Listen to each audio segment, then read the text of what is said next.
कि गांधी कहते हैं रघुपति राघव राजा राम, पतित पावन सीता राम, ईश्वर अल्लाह तेरो नाम, सबको सन्मति दे भगवान, हम सबकी सन्मति के लिए हैं।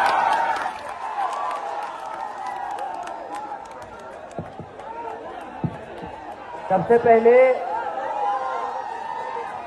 इस महत्वपूर्ण कार्यक्रम को आयोजित करने के लिए इमारत-ए-सरिया के सदर, तमाम सदस्यगण और मंच पर उपस्थित सभी आदरणीय बुजुर्गों और नौजवानों का मैं बहुत बहुत शुक्रिया अदा करता हूं।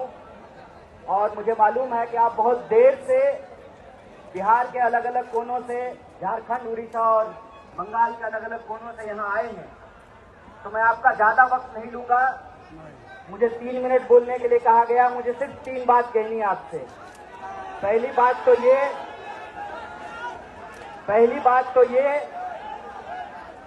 कि काली टोपी पहनने वाली आरएसएस की फौज ने यह जो काला कानून लाया है, भारतीय राष्ट्रीय कांग्रेस की तरफ से हम इसकी मुखालफत करते हैं, हम इसका पुरजोर विरोध करते हैं। और दूसरी बात कि हमारा यहां आना ये कोई सियासी कदम नहीं है। हम सिर्फ और सिर्फ उस वादे को निभाने के लिए यहां आए हैं जो वादा इस देश में गांधी ने मौलाना अबुल कलाम आजाद को किया था। हम उस वादे को निभाने के लिए आए हैं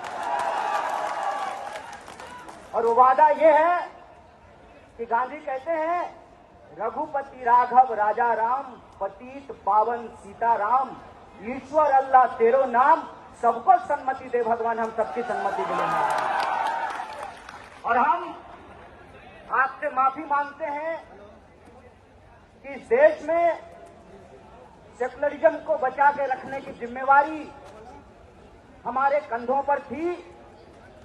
गांधी के देश में गोडसे गद्दी पर बैठा है, इसके लिए हम आपसे माफी मांगते हैं। लेकिन हम आपसे वादा करते हैं कि अगर इस मुल्क में एक बार फिर से राम प्रसाद बिस्मिल और अशफाकुल्लाह खान की दोस्ती कायम होगी तो हम इनको जरूर हराएंगे। और इसी अजीमाबाद की धरती पर बिस्मिल अजीमाबादी ने कहा था, सरफरोशी की तमन्ना अब हमारे दिल में है, देखना है जोर कितना बाजुए कातिल में है। चाहे इसकी जो भी कीमत चुकानी पड़े, खुले मन से पूरे देश की आवाम को कांग्रेस पार्टी की तरफ से मोहब्बत का ये पैगाम है कि सियासत में जितनी भी शिकस्त मिले मंजूर है, लेकिन सत्य के साथ समझौता नहीं करेंगे, इस देश के संविधान के साथ समझौता नहीं करेंगे। और तीसरी और आखिरी बात, ये कभी मत सोचना कि कोई लड़ाई एक कौम की लड़ाई है। ये कभी मत सोचना कि इंसाफ की लड़ाई एक धर्म को मानने वालों की लड़ाई है। ये कभी मत सोचना कि न्याय की लड़ाई एक जहदी को कायम करने की जिम्मेवारी सिर्फ रहमान के कंधे पे है, बल्कि एक जहदी को कायम करने की जिम्मेवारी राम के भी कंधे पे है। इस बात को याद रखना है। इसीलिए वक्त के खिलाफ यह जो साजिश रची गई है, उस संबंध में आप एक बात जान लीजिए, आज तुम्हारी बारी है, कल बारी हमारी है। और मैं एक बात बोल करके अपनी बात को खत्म करूंगा।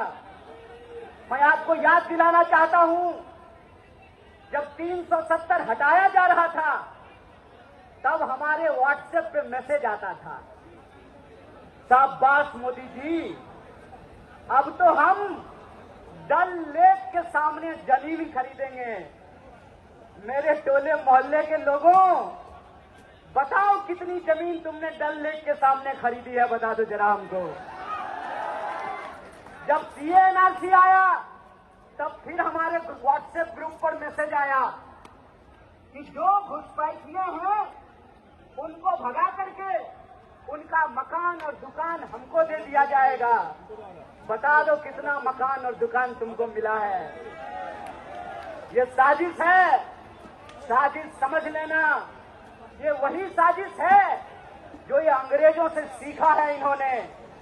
भाई भाई को लड़ाओ और देश की संपत्ति अपने खाते में पहुंचाओ। ये साजिश आप जान लेना कि वक्फ की जमीन कब्जा करके किसी हिंदू और मुसलमान को नहीं मिलेगा। गुजरात से आए हैं साहब, गुजराती दोस्त को जमीन देने की ये साजिश है। अगर किसी को लगता है कि ये जमीन कब्जा करके आपको मिलेगा तो एक बात बता दीजिए, जब देश के आदिवासी अपने जल जंगल जमीन के लिए लड़ रहे हैं तब देश की महामहिम आदिवासी हैं। जब दलितों के खिलाफ एक बड़ा साजिश रचा गया, SC/ST कानून को खत्म करने की साजिश की गई, तब देश के महामहिम एक दलित थे। और आज जब यह कहा जा रहा है कि वक्फ को खत्म करना जरूरी है क्योंकि गरीब मुसलमानों को जमीन मिलेगी, तो याद रखना ये वो सियासत है, ये वो सरकार है जो आपको आपके छत पर नमाज पढ़ने नहीं दे रहा और आपको जमीन दे रहा है। अरे इनका तो बस एक ही कहना है, राम नाम जपना, पराया माल। खेल को समझ जाइए। इसीलिए यहाँ जो लोग खड़े हैं मैं उनको बताने समझाने के लिए नहीं आया हूँ। मेरी आवाज जहाँ तक पहुँच रही है, मैं बिहार के आवाम को और देश को यह बताने आया हूँ, दूसरे के तकलीफ में हंसने की संस्कृति भारतीय होने की संस्कृति नहीं है। ये भारत का इतिहास नहीं है। भारत की संस्कृति ये है कि हम अपने धर्म की इज्जत करते हैं और दूसरे के धर्म का भी सम्मान करते हैं। ये भारतीय होने का मतलब होता है। भारतीय होने का मतलब ये होता है कि हम अपने घर में सुख चैन से रहें, तुम अपने घर में सुख चैन से रहो। जो दूसरे के इबादत खानों पर, दूसरे की जगहों पर झंडा गाड़ते हैं, उनके पास ईमान नहीं बेईमानी है, इस बात को याद रखिएगा। इसीलिए जब आज आरएसएस कह रही है कि संविधान से, प्रस्तावना से समाजवाद और धर्मनिरपेक्षता निकाली जाएगी, इसका मतलब ये है कि आज एक शब्द निकाला जा रहा है, कल को पूरी किताब बदली जाएगी।